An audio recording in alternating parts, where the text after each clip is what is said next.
예수님께서 말씀하시기를 나는 길이요 진리요 생명이라 하셨습니다. 우리는 인생의 미래 길을 알 수가 없습니다. 어느 길로 걸어가야 되는지를 모르고 무엇이 필요한지를 모릅니다.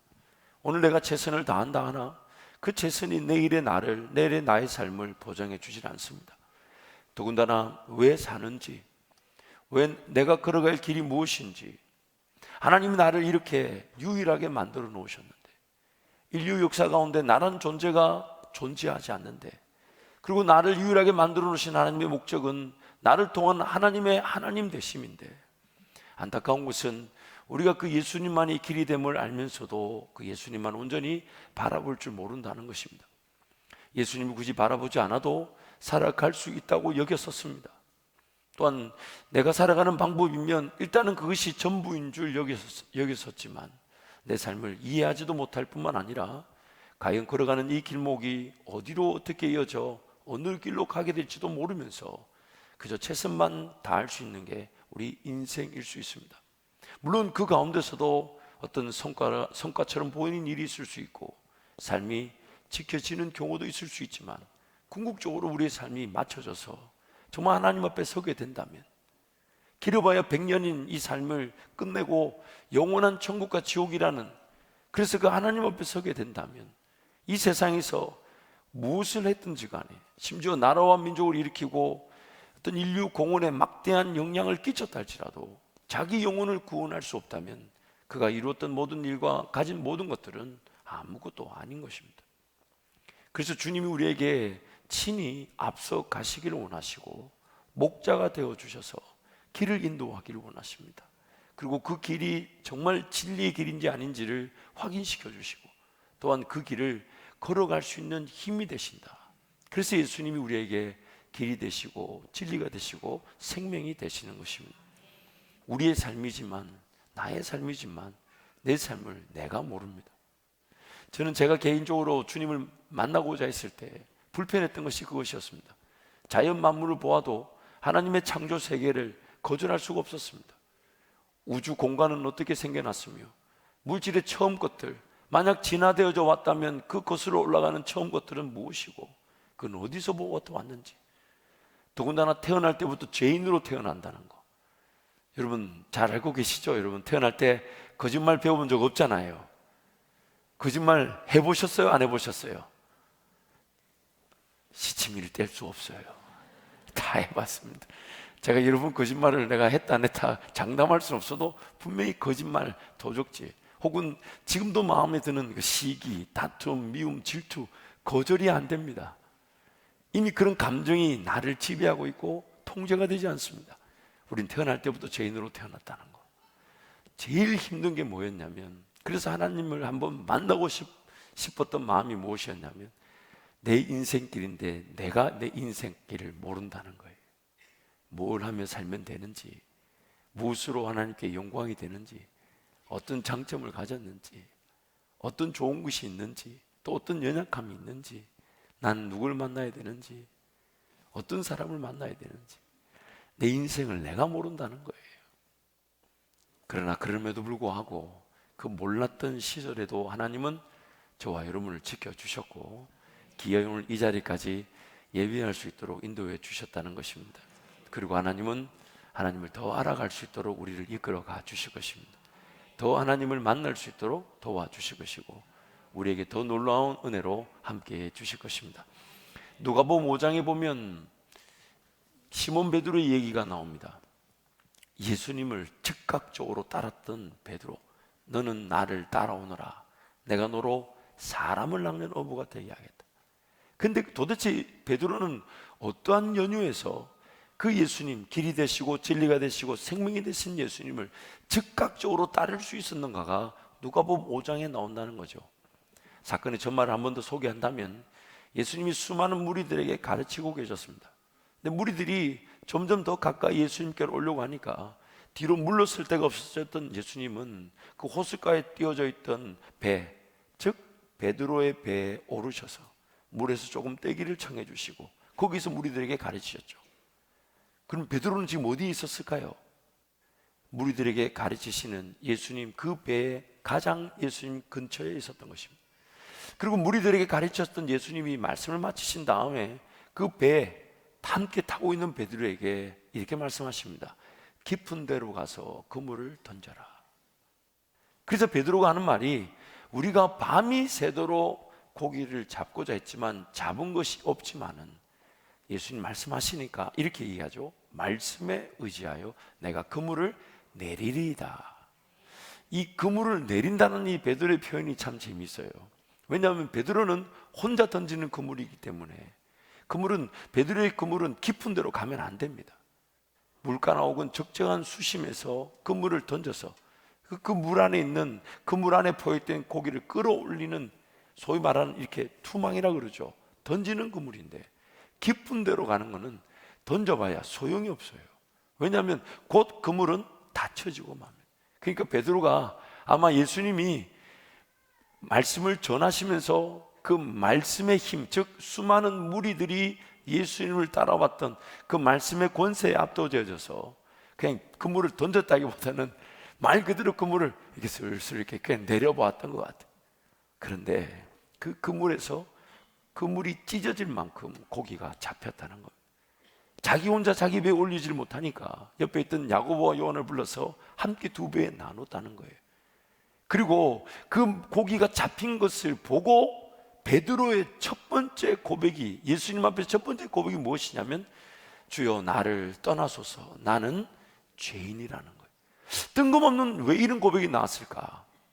이유인즉, 처음에 그물을 내릴 때에는 밤새도록 그물을 내려 고기를 잡은 적 없지만 예수님의 말씀에 권위에 압도되어져서 순종했다면, 순종하러 한 다음에 그물에 실질적으로 찢어질 만큼 고기가 잡히는 것을 볼 때에 예수님의 전하셨던, 가르치셨던 말씀이 믿어졌던 것입니다.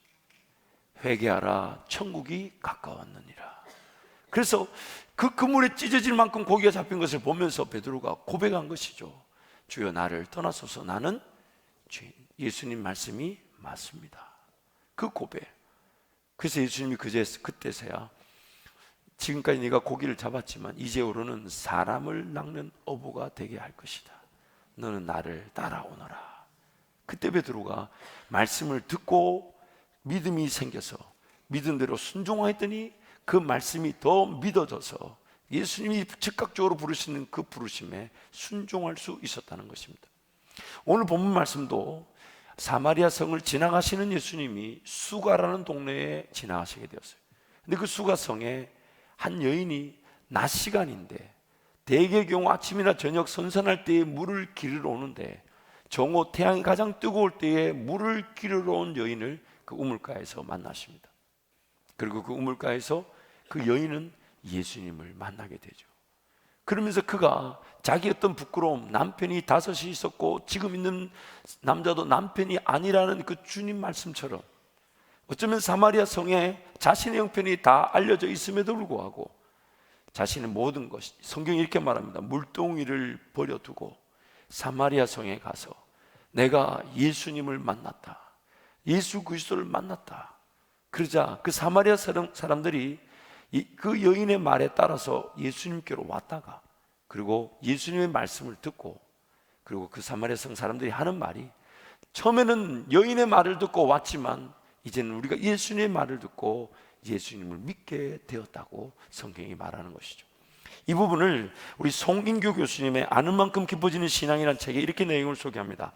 사마리아 사람들은 처음에는 여인의 말이 매개가 되어 예수를 믿었다. 그런데 예수께서는 이틀을 더 머물면서 그들에게 자신을 밝히셨는데, 이로써 그들은 친히 예수님의 말씀을 듣고 그가 구주신 줄 알게 되었다.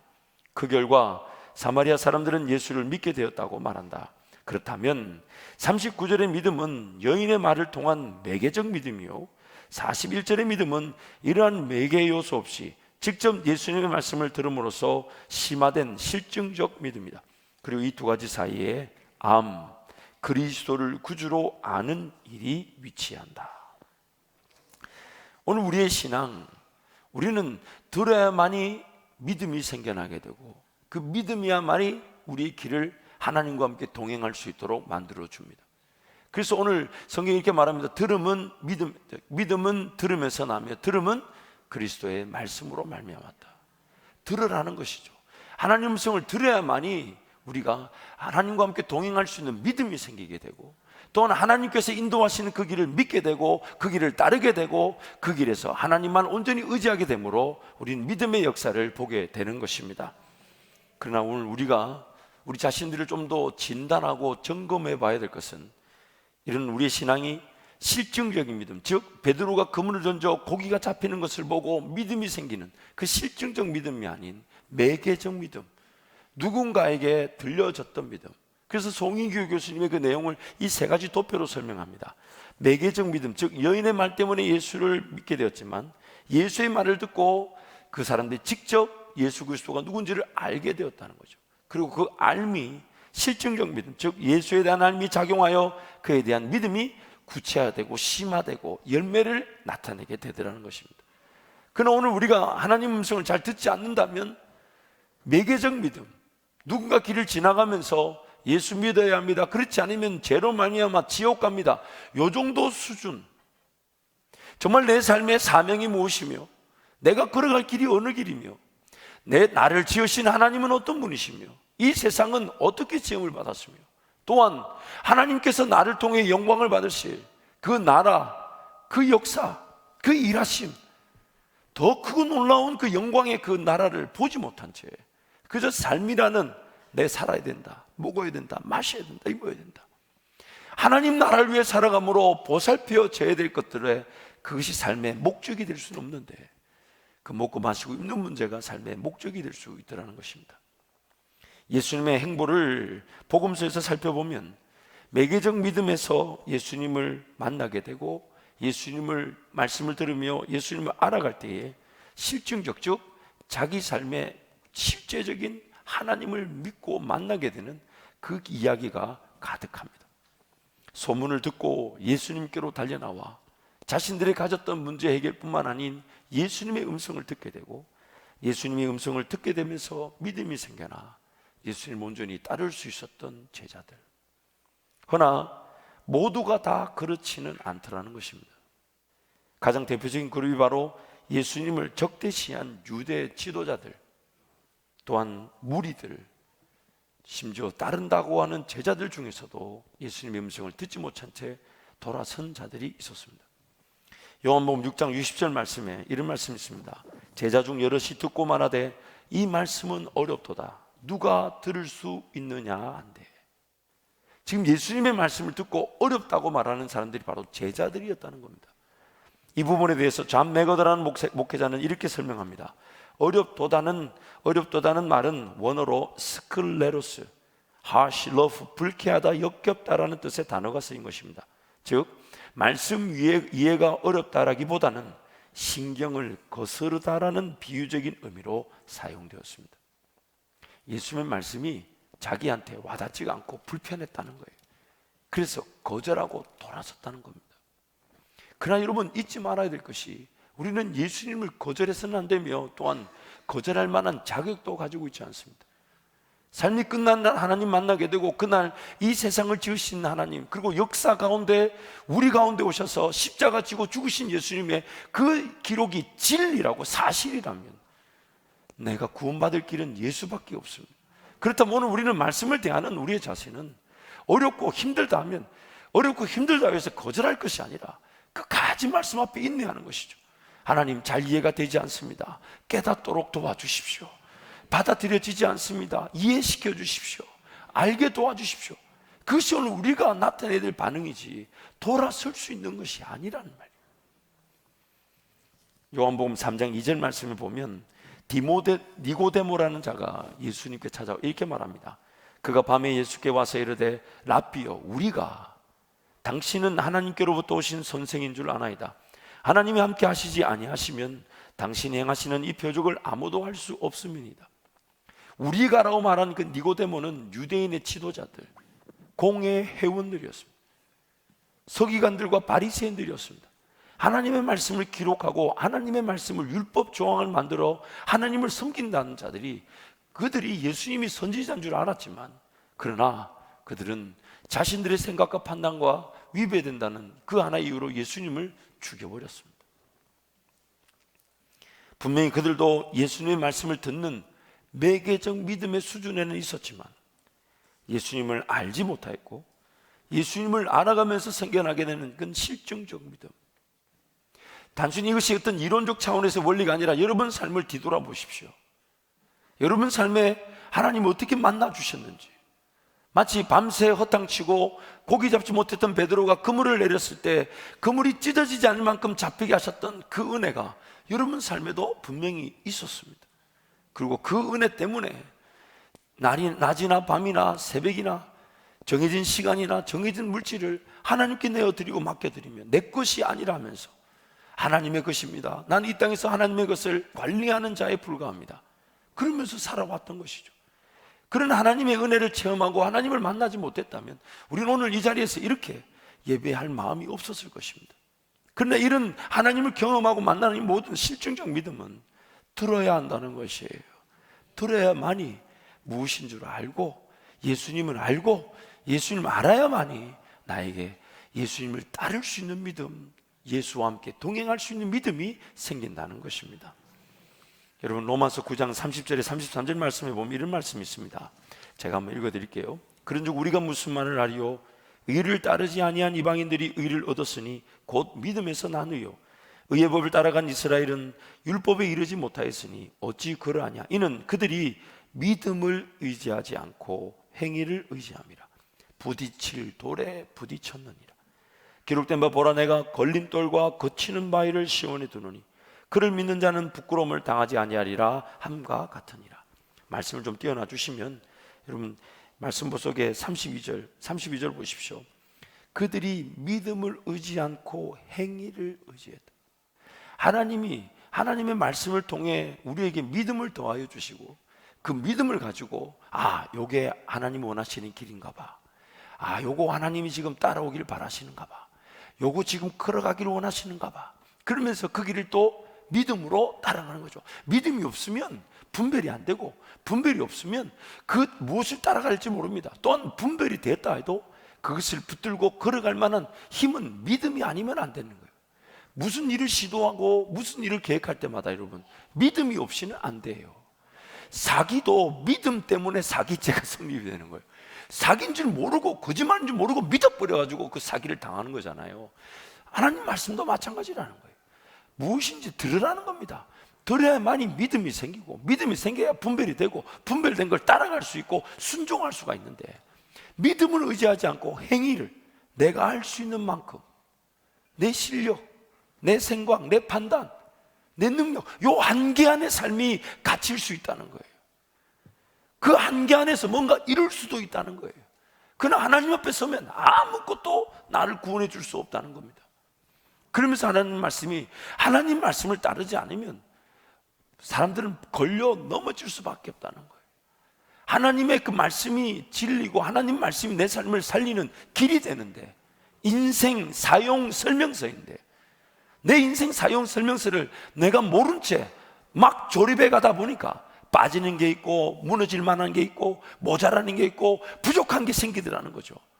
결국 내 인생은 하나님 말씀을 따르지 않으므로 걸려 자꾸 넘어집니다. 안 되고 실패하고 좌절하고 헤매이고 허비하고 낭비하고 부딪힐 돌에 부딪혀 넘어지는 겁니다. 그리고 가장 큰 걸려 넘어지는 돌이 뭐냐면 하나님의 말씀이에요. 정작 하나님 앞에 섰을 때 몰랐다라고 핑계대지를 못해요. 하나님이 지은 만물을 보면서도 하나님을 거절했다는 거, 그것만큼 큰 걸림돌은 없을 겁니다. 그것만큼 큰 부딪히는 반석은 없을 거예요. 그래서 오늘 우리는 하나님의 말씀대로 살아야 되는데, 하나님 말씀대로 살지 않으면 하나님의 말씀만큼 불편한 게 없습니다. 하나님을 온전히 따르지 않으면 부끄러움과 수치를 당하게 되고, 그런 하나님의 말씀을 통해 하나님을 따르게 되면 그 부끄러움과 수치를 하나님이 가려주시고 막아주시는 것입니다. 그러므로 하나님께서 지으신 세상, 또한 하나님이 지으신 저와 여러분 존재는 하나님의 말씀으로만 살아갈 수 있습니다. 그리고 하나님은 들려주기를 원하시는 거예요. 들으라 이스라엘아, 들으라 백성들아. 오늘 그 말씀을 들을 때 오늘 우리는 하나님의 말씀을 따라 걸어가는 복된 인생들이 되는 것입니다. 어떤 흡연자가 담배를 끊어야 되겠다, 이렇게 생각하고 매번 시도하지만 이 담배 끊는 게 쉽지 않단 말이죠.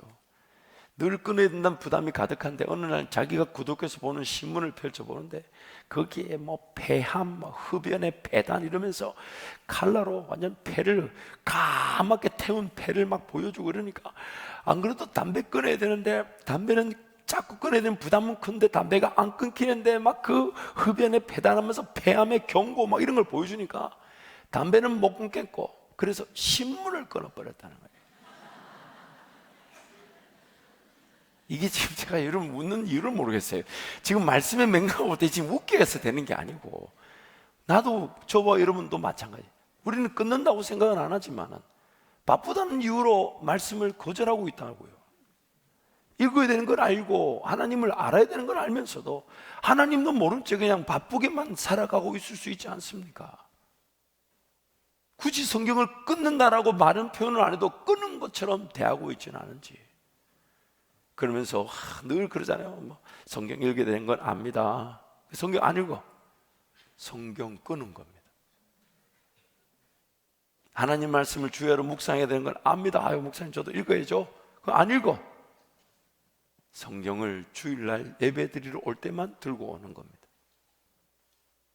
이 말씀은 오늘 하나님 우리에게 소통하시기 위해서, 들려주시기 위해서, 하나님 그분의 인도하심과 음성을 들을 수 있도록 하기 위해서 이 말씀을 주셨어요. 이 말씀은 아무나 읽을 수 있는 게 아니에요. 여러분 요한복음 8장 37절 말씀에 이런 말씀이 있습니다. 함께 갑니다. 나도 너희가 아브라함의 자손인 줄 아노라. 그러나 내 말이 너희 안에 있을 곳이 없으므로 나를 죽이려 하는도다. 우리는 만약 하나님의 말씀이 내 안에 머물고 있지 않으면요 하나님을 거절하고 부인하며 삽니다. 주님 이렇게 말씀하시죠. 예수님 말씀이 거할 곳이 없으므로 그들이 예수님을 죽인다고 얘기합니다. 하나님의 말씀이 내 안에 거하지 않으면 자꾸 하나님을 우리는 거절하는 게 우리의 영적 형편이에요. 그래서 주님이 우리가 이 영적 토양, 마음의 형편을 이렇게 비유하셨죠. 길가와 같고 돌밭과 같고 가시떨기밭과 같아서 말씀이 뿌려지지만 자라지를 못하다는 거예요. 뿌리를 내리지 못하고 성장하지 못하고 말씀이 자라지 못하다 보니 30배, 60배, 100배의 열매를 거둘 수가 없는 거예요. 또 요한복음 8장 45절부터 47절 말씀 함께 갑니다. 내가 진리를 말함으로 너희가 나를 믿지 아니하는도다. 너희 중에 누가 나를 죄로 책잡겠느냐? 내가 진리를 말하는데도 어찌하여 나를 믿지 아니하느냐? 하나님께 속한 자는 하나님의 말씀을 듣나니 너희가 듣지 아니함은 하나님께 속하지 아니하였음이로다. 이게 오늘 두려움이에요. 하나님께 속한 자는 하나님의 말씀을 듣는다 했는데 하나님의 말씀을 듣고 있지 않다면 나는 하나님께 속하지 않았다는 것일 수 있습니다. 신앙생활에 동의가 되어 신앙생활 하지만 하나님과 관계없는 자로 이 자리에서 예배하고 있을 수 있다는 겁니다. 이 말씀은 하나님께서 자기 백성들을 찾아오셔서 그 백성들에게 원래 창조하셨던 대로 하나님 음성을 듣고 하나님의 사람답게, 이걸 다른 표현으로 거룩하고 흠이 없는 존재로 회복시키시고 크고 깨끗한 그릇들로 하나님의 은혜와 복이 담겨지는 역사의 주역이 되길 바라시는 거예요. 그래서 이 말씀을 주셨어요. 제가 아는 스님, 제가 대학교 때 전도사로 있을 때에 이제 선택 과목 중에 하나가 철학이 있었는데 이제 그 교수님이 이제 그 대구 유명한 그 절에 주지 스님과 이제 1시간 그 선택 수업을 하는 게 있었어요. 그래서 제가 갔더니 그 교수님이 뭐 가만 계시지, 제 이 반에 교회 전도사님이 계신다니까. 이 주지 스님이 갑자기 가시더니 뭘 들고 오셨냐면 히브리어, 구약은 히브리어, 신약은 헬라어로 된 원어 성경을 들고 오셔가지고 저한테 막 질문을 하시는 거예요. 저 많은 질문을 받았는데 그중에 다 생각나지 않는데 뭐 이런 거예요. 구약은 눈은 눈으로 갚으라 그러고 이는 이로 갚으라는데 왜 신약 예수님은 원수를 사랑하라 하냐?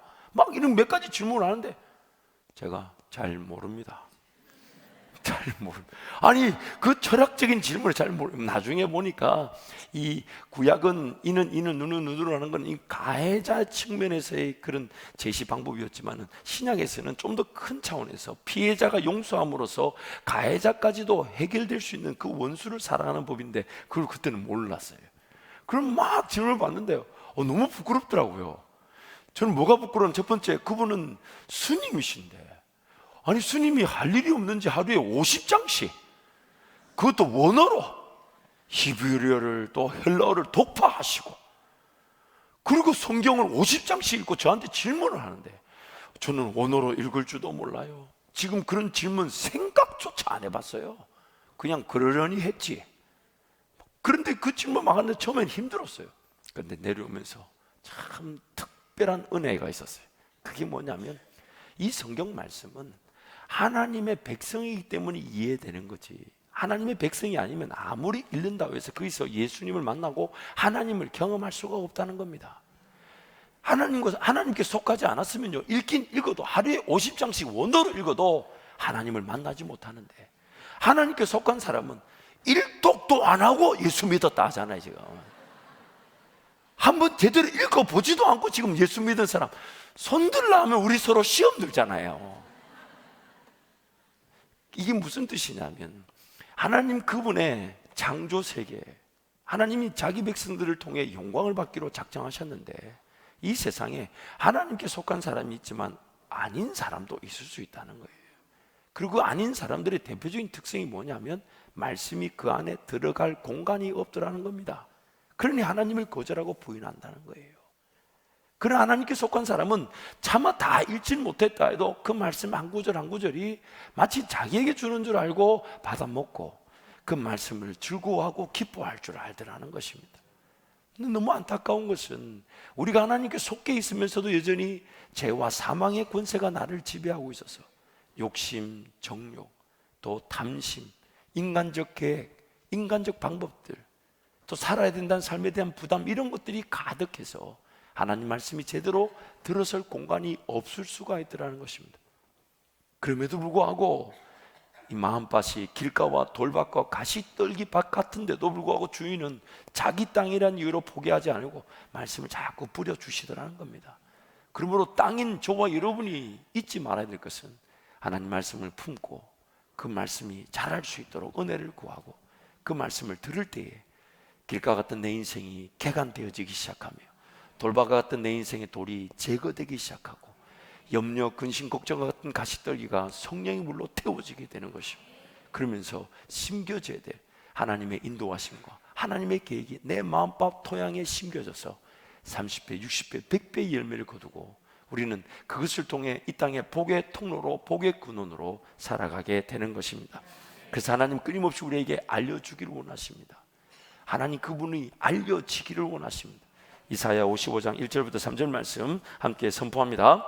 오라 너희 모든 목마른 자들아 물로 나아오라. 돈 없는 자도 오라. 너희는 와서 사 먹되 돈 없이 값없이 와서 포도주와 젖을 사라. 너희가 어찌하여 양식이 아닌 것을 위하여 은을 달아주며 배부르게 하지 못할 것을 위하여 수고하느냐. 내게 듣고 들을지어다. 그리하면 너희가 좋은 것을 먹을 것이며 너희 자신들이 기름진 것으로 즐거움을 얻으리라. 너희는 귀를 기울이고 내게로 나와 들으라. 그리하면 너희의 영혼이 살리라. 내가 너희를 위하여 영원한 언약을 맺으리니 곧 다윗에게 허락한 확실한 은혜이니라. 아멘. 너희는 귀를 기울이고 내게로 나와 들으라. 그러면 너희 영혼이 살리라. 너희 영혼이 살리라. 어떤 한 사람이 레스토랑 식당에서 하나님께 대한 불평 불만을 막 쏟아놓기 시작합니다. 내가 태어날 때부터 죄인으로 태어나 나도 어쩔 수 없이 이렇게 태어났는데, 그런데 목사나 성경이 말하는 대로 따르지 않았다고 해서 심판을 당하는 거, 하나님 너무 불공평하시다, 불공정하시다. 나도 모르게 내가 원해서 그런 것도 아니고 원하지 않게 죄인으로 태어났는데 그런 나에게 이런저런 말씀대로 살지 않았다고 해서 심판을 가하는 건 이 불공평하다, 이렇게 막 불평불만을 쏟아놓습니다. 그래서 어떤 한 예수를 믿는 그리스도인이 그에게 다가가서 이런 비유로 소개를 해줍니다. 그 비유가 뭐냐면, 당신이 사는 집에 밤에 잠을 자고 있는데 당신 집에 불이 났다고 한번 해봅시다. 당신도 모르는 사이에, 심지어 불이 났는데도 모르고 잠을 자고 있는데 당신 집에 불이 붙어서 누군가가 당신 집에 가서 문을 두들기면서 하는 말이, 지금 당신이 살고 있는 이 집, 자고 있는 이 집에 불이 붙었다고, 빨리 나오라고, 빨리 나오라고. 그럼 그렇게 말하면 당신은 어떻게 해야 됩니까? 그럼 빨리 나가야 되죠. 그러니까 이 그리스도인이 이렇게 반문합니다. 그런데 만약 불이 났다고 알려주는데도 불구하고 내가 불을 지르지 않았어, 내가 불을 지른 게 아니야 라고 말하면서 그 안에 그 경고를 듣고 나오지 않는다면 그 불 가운데 타 죽는 것은 누구의 책임입니까? 누구의 책임입니까? 우리가 영적 형편이 그렇다는 거예요. 죄로 말미암아 타락하였고 하나님의 음성을 듣지 못하는 상태, 심지어 하나님의 음성이 내 안에 거할 곳이 없는 상태, 그 상태에 있는 우리에게 하나님 말씀이 경고하시는 겁니다. 그렇게 가면 죽는다, 그렇게 가면 망한다, 그렇게 살면 안 된다. 그러다가 인생이 끝나는 날 하나님 앞에 서게 되는데 무엇이 중요하냐? 무엇을 의지하고 살아야 되냐? 배부르게 하지 못할 것에 배부를 것인 양 착각하지 마라. 먹여주지 못할 것에 은을 달아주지를 마라. 하나님께로 달려오라. 하나님께 달려와서 듣고 들을 지어다, 듣고 들을 지어다, 듣고 들을 지어다. 그러면 너의 영혼이 살리라, 너의 영혼이 살리라. 그래서 하나님이 그 음성을 듣도록 하기 위해 기록된 말씀을 주셔서 하나님의 음성인지 세상의 소리인지 마귀 소리인지 욕심인지 이런 것들을 분간하게 하시고, 또한 내가 들어야 될 음성, 내가 아니면 누구도 대신해서 들어줄 수 없는 음성, 내가 아니면 누가 대신해서 내 삶을 걸어갈 수도 인도하심을 받을 수 없으니 나에게만 주실 수 있는 그 음성을 하나님은 주시기를 원하시는 것입니다. 그래서 하나님은 천지 만물을 통해서도 그분을 알리고 계십니다. 자연 만물을 둘러보라고. 하나님 말고 저 지은 사람 누가 있겠냐고. 진화론자로 설명이 거슬러 올라가 보면 그 첫 번째 물질이 어디서부터 왔냐고, 우주 공간은 어떻게 생겼냐고, 그 모든 걸 지으신 분이 하나님이시라고. 지금 자연 만물들이 우리를 향하여 소리를 외치고 있는 거예요. 하나님이 모든 걸 지으셨다고, 하나님이 지으셨다고. 그런데 우리가 태어날 때부터 얼마나 강박하면, 죄 가운데 빠져 있었으면 자연 만물을 보면서도 그러려니 하고 살아가더라는 거예요. 하나님은 지금도 외치고 계시고 오늘도 우리에게 말씀을 외치고 계신 것입니다. 그래서 잠언 1장 20절 23절 말씀을 함께 선포합니다. 지혜가 길거리에서 부르며 광장에서 소리를 높이며 시끄러운 길목에서 소리를 지르며 성문 어귀와 성중에서 그 소리를 발하여 이르되, 너희 어리석은 자들은 어리석음을 좋아하며 거만한 자들은 거만을 기뻐하며 미련한 자들은 지식을 미워하니 어느 때까지 하겠느냐? 나의 책망을 듣고 돌이키라. 보라, 내가 나의 영을 너희에게 부어주며 내 말을 너희에게 보이리라. 말씀을 좀 띄워놔 주십시오. 20절 보니까 지혜가, 하나님의 지혜가 길거리에서 부르며 광장에서 소리를 높입니다. 21절 보니까 심지어 사람들이 오고 가는 시끄러운 길목에서 소리를 지르며 성문 어귀와 성중에서 그 소리를 발한다고 말합니다. 외치고 발하고 소리를 지른다고 합니다. 어리석은 자들아 어리석음을 좋아하지 말고, 거만한 자들아 거만을 기뻐하지 말고, 미련한 자들은 지식을 미워하는 일을 그만두어라. 어느 때까지 그대로 살겠느냐? 나의 책망을 듣고 돌이키라. 하나님의 음성을 듣고 돌이키라는 것입니다. 그래서 이 일을 위해, 하나님의 음성을 듣고 돌이킬 수 있도록 하기 위해, 보라, 내가 나의 영을 너희에게 부어주며 내 말을 너희에게 보이리라. 성령 하나님이 그래서 지금 우리 가운데 계신 것이고, 성령 하나님 내 속에서 지금 말씀하여 주기를 원하시는 거예요. 이 잠언의 말씀을 예수님이 그대로 보여주셨어요.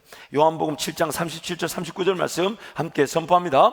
명절 끝날 곧 큰 날에 예수께서 서서 외쳐 이르시되, 누구든지 목마르거든 내게로 와서 마시라. 나를 믿는 자는 성경의 이름과 같이 그 배에서 생수의 강이 흘러나오리라 하시니, 이는 그를 믿는 자들이 받을 성령을 가리켜 말씀하신 것이라. 예수께서 아직 영광을 받지 아니하셨으므로 성령이 아직 그들에게 계시지 아니하시더라. 예수님도 명절 끝날 큰 날, 즉 명절 마지막 날이면 모든 유대인들, 특히 남자들은 다 예루살렘에 올라와야만 합니다. 명절을 지키기 위해서 절기법에 따라. 그 명절 끝날 그 큰 날, 수많은, 어쩌면 예루살렘의 모든 남성들이, 이스라엘의 모든 남성들이 예루살렘에 다 올라와 있는 그때에 크게 외쳐 이르십니다. 누구든지 목마르거든 내게로 와서 마셔라.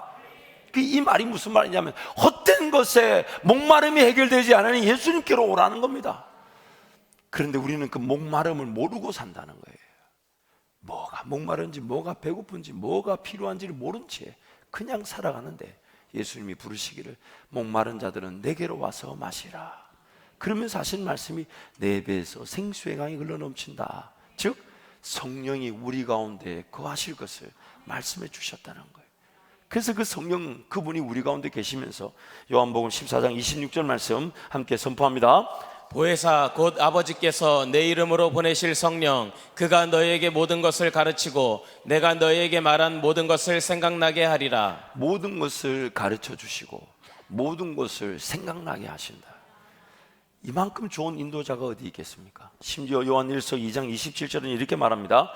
너희는 주께 받은 바 기름 부음이 너희 안에 거하나니 아무도 너희를 가르칠 필요가 없고 오직 그의 기름 부음이 모든 것을 너희에게 가르치며 또 참되고 거짓이 없으니 너희를 가르치신 그대로 주 안에 거하라. 불완전한 혹은 인간적 속임, 거짓이 아니라 참만을 가르쳐 주신 성령 하나님, 그분이 내 안에 계시기 때문에 그 성령 하나님 아무도 가르칠 필요가 없고 성령 하나님만이 나를 가르쳐 주기를 원하신다는 거예요. 그래서 그 길을 기울이라는 겁니다. 그래야만이 우리가 살아나게 되는 것입니다. 이러한 이유로 사도 바울은 복음을 전하며 하나님 나라를 위해 살아가는 중에도 로마 감옥에 갇힐 수 있었고, 그가 로마 감옥에 갇혀 있으면서도 빌립보 교인들에게 자기가 진정으로 바라고 소원하는 게 뭔지를 가르쳐 주고 있습니다. 빌립보서 3장 7절에서 9절 말씀 함께 갑니다. 그러나 무엇이든지 내게 유익하던 것을 내가 그리스도를 위하여 다 해로 여길 뿐더러 또한 모든 것을 해로 여김은 내 주 그리스도 예수를 아는 지식이 가장 고상하기 때문이라. 내가 그를 위하여 모든 것을 잃어버리고 배설물로 여김은 그리스도를 얻고 그 안에서 발견되려 함이니 내가 가진 의는 율법에서 난 것이 아니요 오직 그리스도를 믿음으로 말미암은 것이니 곧 믿음으로 하나님께로부터 난 의라. 예수 그리스도를 믿는 믿음 안에서 사는데, 그렇기 때문에 사도 바울이 가장 소중하게 여겼던 것, 그래서 심지어 다른 모든 것들은 다 해로, 유익하지 못한 걸로, 장애물로, 나를 괴롭히는 걸로 여기고 지켜야 될 것이 무엇이냐면 예수 그리스도를 아는 지식, 예수 그리스도를 알아가는 것. 왜냐하면 예수 그리스도를 알아가면 나에게 믿음이 생기게 되고, 그 믿음은 내가 예수의 사람으로 살아갈 힘이 되어주는 것입니다. 영국의 에딘버러 의과대학의 제임스 심슨이라는 분이 계셨습니다. 약 지금으로부터 150여 년 전에 마취제, 클로로포름이라는 마취제를 발견한 사람입니다. 그 당시에는 수술을 할 때 마취를 하지 않고 그대로 생사를 찍고 했다고 합니다. 참 여러분, 우리는 좋은 시절을 살아가고 있는 거예요, 그렇죠? 그렇기 때문에 여러분, 막대한 책임도 요구된다는 거 잊지 마십시오. 인쇄술이 발달해서 성경이 이렇게 한 권이지, 심지어 이 작은 거에 저는 영어까지도 들었어요. 이렇게 좋은 시절인데 이게 지금 차 위에 있다가 일주일 만에 여기만 오는 것이 돼서는 안 된다 이 말이에요. 어쨌든 또 곁길로 갔습니다. 다시 돌아오면 이 클로로포르미를 발견한 제임스 심슨 경덕 때문에 수많은 사람들이 수술에 공포심에서 자유할 수 있었답니다. 그리고 또 수술의 공포감, 우리도 지금도 마찬가지잖아요. 만약 이 클로로포름이 발견되지 않았다면 우리 지금 대장 내시경 이런 거 못할 거예요, 그렇죠? 전신 뭐 수면 마취 이런 거 없으면 얼마나 힘들겠어요. 생사를 치져야 되니까. 그래서 그 클로로포름 덕택에 수많은 사람들이 수술의 공포, 또 안전한 수술을 하게 됐는데, 그가 세상을 떠나기 얼마 전에 제자들이 그 제임스 심슨 경의 업적을 추대하는 마음으로 질문을 했습니다. 선생님, 평생을 통해서 가장 위대한 발견을 했다면 무엇을 들겠습니까? 지금 이 질문의 요지는 답을 정해놓고 하는 거죠. 선생님의 그 위대한 발견으로 인류가 이렇게 막대한 유익을 얻게 됐다. 그거를 반문적으로 그냥 질문한 건데, 이 제임스 심슨 경이 뜻밖의 대답을 합니다. 내 생애에 있어서 최고의 발견은 예수 그리스도께서 불쌍한 죄인인 나를 위해 죽으시고 나를 구원해 주셨다는 사실을 발견한 것입니다. 발견한 것입니다. 사랑하는 성도 여러분, 예수 그리스도를 믿고 하나님의 자녀가 된 것도 우리가 한 게 아닌 하나님께서 하신 것입니다. 왜냐하면 우리는 세상을 짓기도 전부터 이 땅에서 하나님께 영광 돌리기로 작정하고 선택되어진 사람들이었기 때문입니다.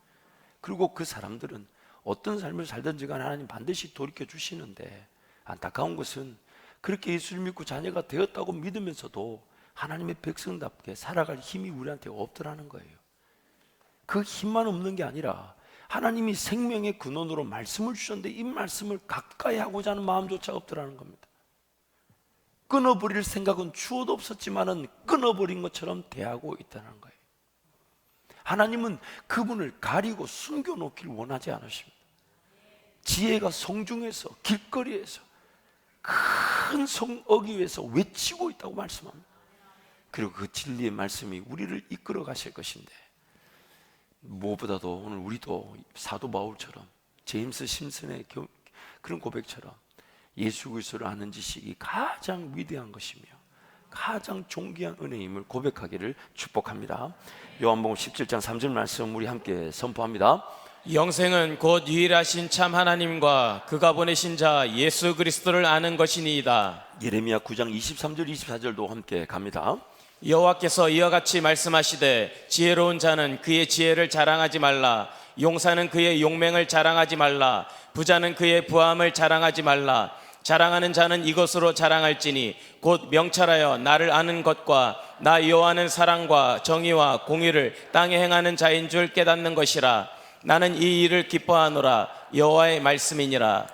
자랑할 자는 자랑할 것이 딱 한 가지밖에 없습니다. 하나님을 아는 것과 하나님의 말씀을 깨닫는 것으로 자랑하라. 인생이라는 게 그렇잖아요.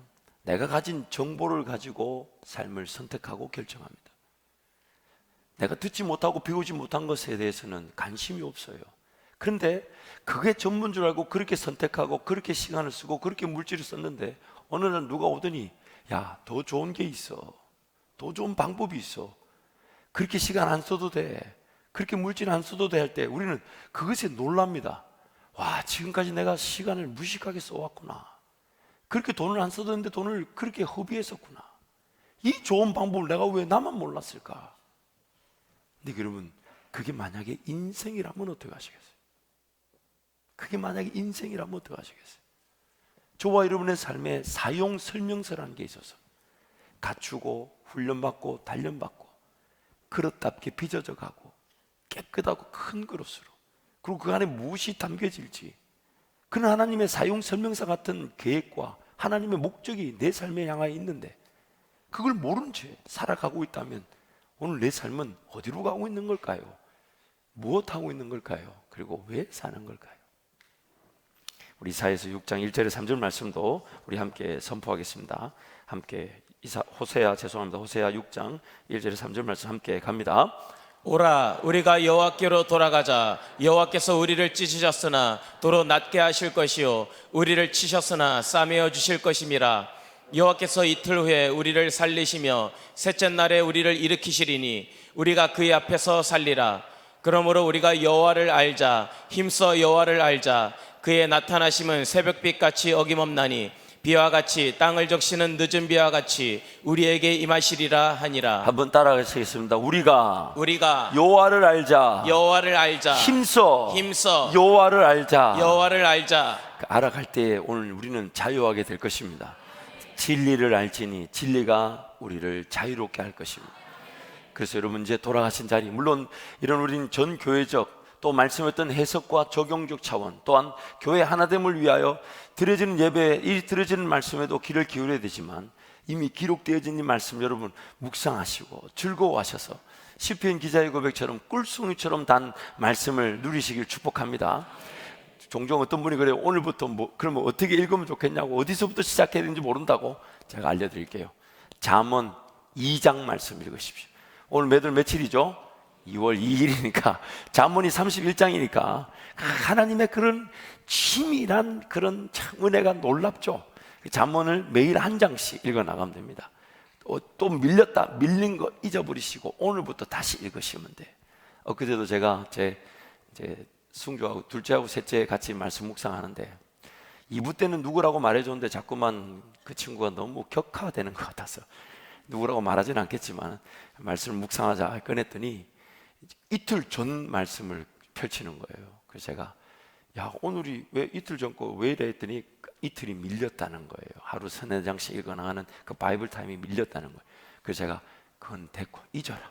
이전 것은 지나갔으니 오늘 읽어라. 오늘 그 오늘 걸 다 읽고 같이 묵상을 나누고 난 다음에 이제 끝났다 덮으려는데 제가 이틀 전 거 밀린 거 하느라고 오늘 거 놓치면 안 되지. 오늘 거 해놓고 밀린 걸 해야 돼. 순서가 바뀌어야 돼, 순서가. 그랬더니 난리를 쳤습니다. 여러분, 말씀을 주야로 묵상할 때에 그 말씀이 우리를 살리실 것입니다. 하나님을 잘 모르겠거들랑 하나님 말씀을 읽으십시오. 믿음이 필요하거들랑 하나님 말씀을 읽으십시오. 들으십시오. 믿음이 생기게 될 것입니다. 그리고 그 믿음으로 살아갈 때 오늘 우리는 이 땅에서 세상이 감당치 못하는 하나님의 사람들로 세워지게 될 것입니다. 로마서 10장 17절 읽고 마치겠습니다. 우리 함께 갑니다. 그러므로 믿음은 들음에서 나며 들음은 그리스도의 말씀으로 우리 말미암았느니라. 세 번 정도 외우는 마음으로 세 번 읽을까요? 시작. 그러므로 믿음은 들음에서 나며 들음은 그리스도의 말씀으로 말미암았느니라. 그러므로 믿음은 들음에서 나며 들음은 그리스도의 말씀으로 말미암았느니라. 그러므로 믿음은 들음에서 나며 들음은 그리스도의 말씀으로 말미암았느니라. 아멘. 이 시간은 같이 한번 기도하겠습니다. 여러분 마음속으로 하나님께 그런 결단과 다짐을 한번 올려봐 주십시오. 하나님, 제가 하나님을 더 알아가고 싶습니다. 하나님을 더 경험하고 싶습니다. 제가 하나님의 구원을 받고 장세전부터 계획한 사람이라면 이 하나님 말씀 저에게 들려질 것이고 깨달아질 것인데, 하나님 말씀을 통해, 기록된 말씀을 통해 제가 하나님을 알고 또한 믿음이 더하여지기를 원합니다. 아멘. 그 고백으로 우리 함께 같이 기도하겠습니다.